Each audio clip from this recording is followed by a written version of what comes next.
मनीषा भी मुझसे बात करने लगी और कहने लगी, आप क्या अपनी किसी जरूरी काम से जा रहे हैं? हेलो दोस्तों, नमस्कार। कैसे हैं आप लोग? आशा करती हूँ अच्छे होंगे। मैं रीता, स्वागत है एक और नई वीडियो में। इस कहानी में आप मुझे एक लड़के के रूप में सुनेंगे। मेरा नाम रजत है।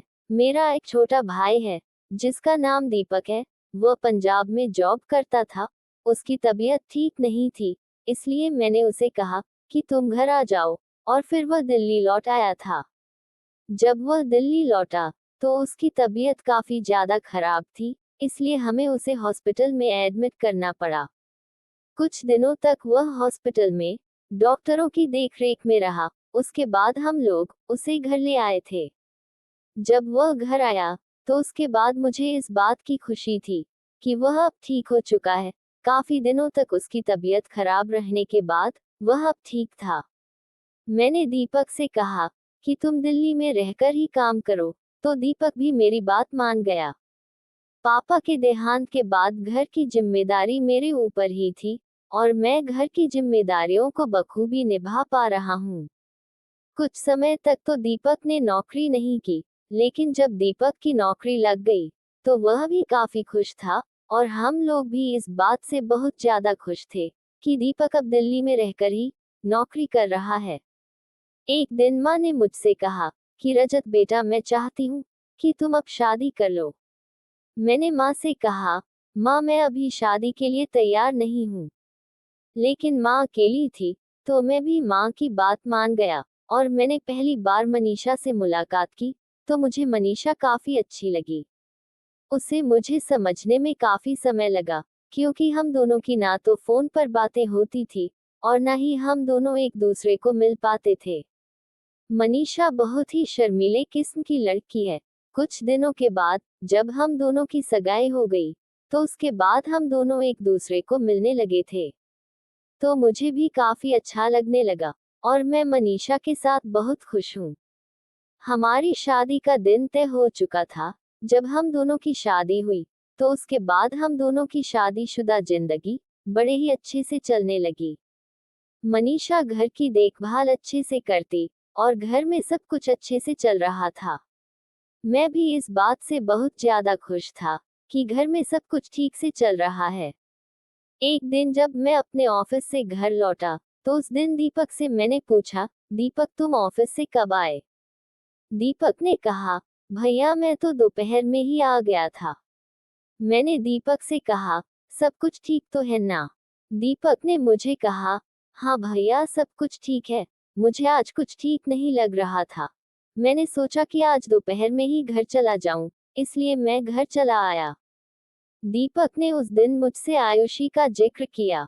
आयुषी जो दीपक के ऑफिस में काम करती है, उसने मुझे बताया वह आयुषी से बहुत प्यार करता है, लेकिन उन दोनों में किसी बात को लेकर झगड़ा हो गया था।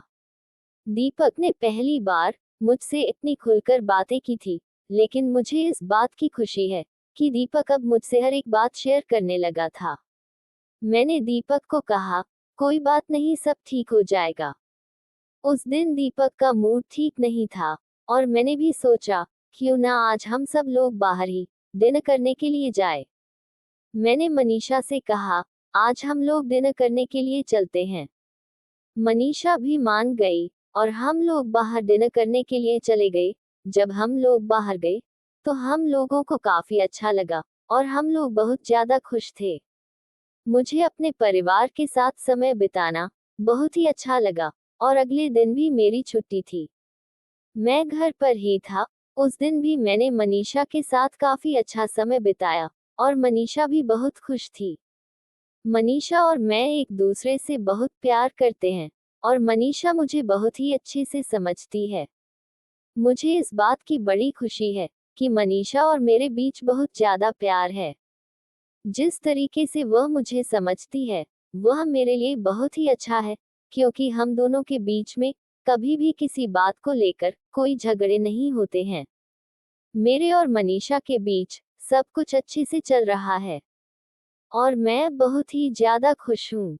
मैं भगवान से यही प्रार्थना करता हूँ कि जैसी मेरी जिंदगी में लाइफ पार्टनर है, वैसा सबको मिले। अगले दिन मुझे अपने काम के लिए बेंगलुरु जाना था, तो उस दिन मैं अपने ऑफिस से घर लौटा और मैंने मनीषा को इस बारे में बताया कि मैं कुछ दिनों के लिए बेंगलुरु जा रहा हूँ। मनीषा ने मुझे कहा, आप वहां से वापस कब लौटेंगे? मैंने मनीषा से कहा, मैं वहां से 1 हफ्ते में वापस लौट आऊंगा। मनीषा ने मेरा सामान पैक करने में मेरी मदद की। हम दोनों जब एक दूसरे से बातें कर रहे थे, तो माँ कमरे में आए और बोली, बेटा तुम खाना खा लो। अब हम लोगों ने खाना खाया और फिर उसके बाद मैं और मनीषा रूम में आ गए। मनीषा भी मुझसे बात करने लगी और कहने लगी, आप क्या अपनी किसी जरूरी काम से जा रहे हैं? मैंने मनीषा को बताया, हाँ ऑफिस का कोई जरूरी काम है, इसलिए मुझे कुछ दिनों के लिए बेंगलुरु जाना पड़ेगा। मनीषा मुझे कहने लगी, काफी दिन हो गए हैं, मैं पापा मम्मी से भी नहीं मिली हूँ, सोच रही हूँ उन लोगों से मिल लूं। मैंने मनीषा से कहा, ठीक है, तुम पापा मम्मी से मिल लो। मनीषा उसके अगले दिन पापा मम्मी को मिलने के लिए जाने वाली थी, क्योंकि मुझे भी बेंगलुरु जाना था, इसलिए मैंने मनीषा से कहा, तुम पापा मम्मी से मिलाओ। मनीषा ने मेरा हाथ पकड़ लिया और मैंने भी मनीषा का हाथ पकड़ लिया था। जब हम दोनों एक दूसरे की तरफ देख रहे थे, तो मुझे मनीषा की आंखों में अपने लिए प्यार नजर आ रहा था। मैंने उसे अपनी बाहों में भर लिया था। जब मैंने मनीषा को अपनी बाहों में भर लिया था, तो वह मेरे लिए तड़प रही थी और मैं भी बहुत ज्यादा तड़प रहा था।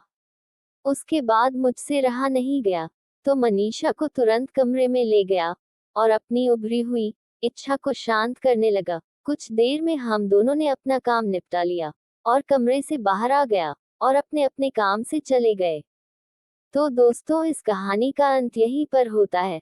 मिलते हैं एक और नई कहानी, नई वीडियो के साथ। तब तक के लिए नमस्कार। जिन लोगों ने हमारे चैनल को सब्सक्राइब नहीं किया है, सब्सक्राइब जरूर